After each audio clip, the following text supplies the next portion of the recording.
Hola, cuando en la Torá se comienza en el libro de Génesis con Parashat Noach, ¿sí? La segunda parashá luego de Bereshit, es la parashá que va a tocar toda la temática del diluvio, que obviamente no es nuestro tema, pero ahí se presenta primero al personaje central de toda esa historia, que es Noé.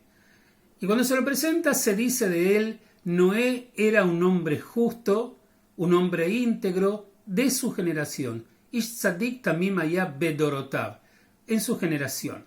Entonces, bueno, los sabios cuando van a tratar de entender ese tema, ¿por qué lo presentan a Noach como un hombre justo, íntegro de su generación? ¿Por qué no dicen que era justo e íntegro? Entonces la mayoría de ellos, muchos de ellos, decenas de ellos, de los exegetas, van a decir porque aparentemente Noé no era todo lo justo y todo lo bueno que podría ser, pero era lo más justo y lo más bueno que podía ser en esa generación de hombres malvados que finalmente van a llevar a la decisión de Dios de destruir el mundo y mandar el diluvio. O sea que era más o menos justo y más o menos bueno. Lo que significa que no es una figura que alcanza el nivel máximo de justicia. Algunos exégetas agregan y dicen: si Noé hubiese vivido en los tiempos de Abraham, bueno, seguramente Abraham hubiera sido el elegido y no Noé. Si hubiese vivido en los tiempos de Moshe, Moshe hubiese sido el elegido y no Noé.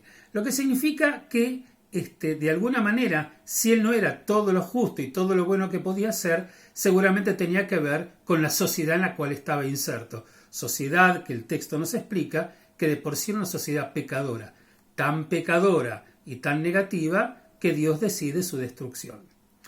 Esto significa que, en definitiva, las personas, nosotros, cuando vivimos nuestra vida, no podemos evitar ser influenciados por nuestro contexto y a veces tomar y adoptar los valores de la sociedad circundante.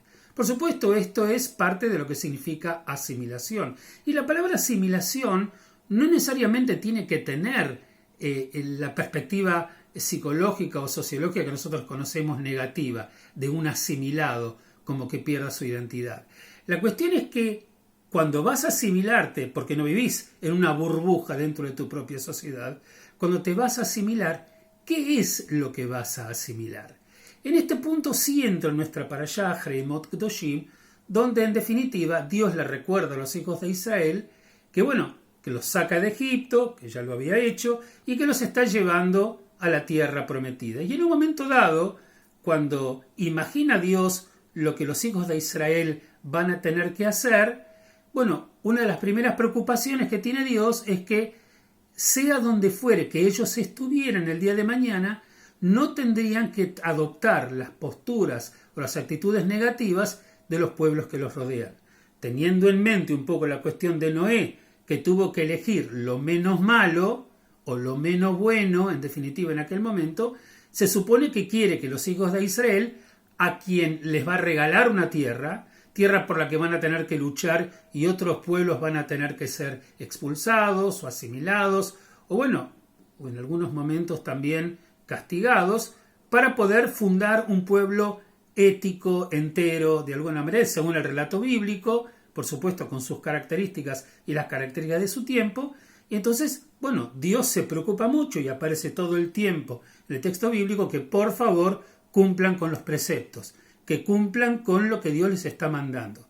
En un momento dado de nuestra parashá, cuando Dios está como recordando este punto, les dice: como las prácticas de la tierra de Egipto, de donde habéis habitado, no habréis de hacer, y como las prácticas de la tierra de Canaán, donde yo os voy a llevar allí, no habréis de hacer, ni por sus costumbres habéis de encaminaros. Entonces, en definitiva, pareciera en este contexto, en este primer pasaje bíblico, que Dios le dice: no sean ni como los egipcios, ni sean como los habitantes de Canaán, los canaanitas, tierra a la que yo les pienso dar a ustedes, y por supuesto extirpar a los viejos habitantes que estaban en ese lugar.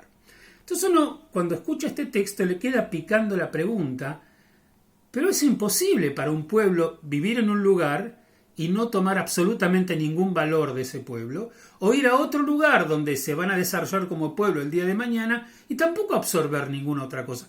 como que es un poco difícil, es como que le estuviesen pidiendo al pueblo, vivan siempre en una burbuja, burbuja que salió de Egipto, burbuja que entrará en la tierra de Canaán.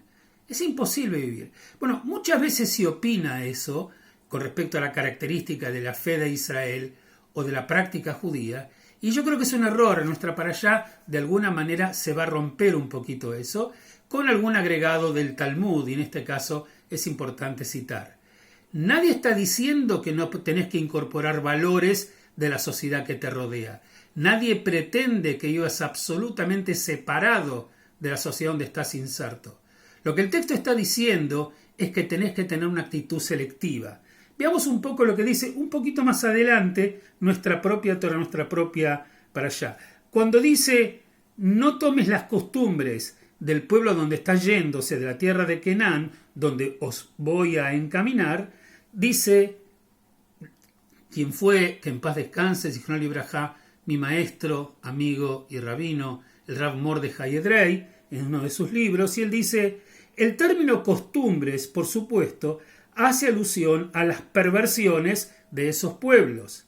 Y agrega, en el Talmud, básicamente nosotros encontramos que el pueblo de Israel es recriminado por imitar las cosas negativas de los pueblos gentiles y por no aprender, agrega de repente, las cosas positivas que ellos han desarrollado. Porque de alguna manera dice, la Torá no tiene ningún problema en que se puedan incorporar los valores positivos de los pueblos donde estás. En palabras del Talmud, dice, Kametukanim shebaem lo asiten, Kamekulkalim shebaem asiten. Todas las cosas malas de los pueblos las incorporaste y las cosas buenas no las incorporaste. Este punto a mí me parece de capital importancia porque va en contra del argumento de pensar que llevar la práctica judía y una vida judía plena implica aislarse del resto de la sociedad, no tener contacto con ella, no absorber ninguno de sus valores. No, acá el Talmud está diciendo, absorbé las metukanim, dice en hebreo, los que son metukan, que son correctas, absorbé esos valores, pero tené un filtro a partir de tus propios principios de poder absorber de la sociedad donde estás inserto las cosas buenas y no las cosas malas. Es ahí donde la enseñanza de tu propia fe, de tu propio judaísmo, de tu propia religión, es donde quiere ayudarte. Vos tenés una Torá que además de lo que te indica la sociedad circundante, tenés una ley de tus propios antepasados que vivieron y murieron por esa ley. Entonces está diciendo el texto, cumplí con esos preceptos que recibiste de tus padres y también recibí de la sociedad que te rodea, pero tené una dimensión crítica. Sabé con qué quedarte y sabé qué rechazar, porque en definitiva, si vamos al texto bíblico, la intención de Dios de llevar al pueblo de Israel a su tierra prometida era para crear una comunidad que sea superior, que sea mejor. Moralmente estoy hablando, no de ninguna otra manera, pero que moralmente sea sensible a tratar de ser mejor persona, a ayudar al prójimo y a ser mejor persona para hacer un mundo mejor, lo que se llama en hibrit tikkun olam, tratar de arreglar el mundo, aunque nadie te lo haya pedido. Vos no sos maestro de nadie, ni sos mejor que nadie.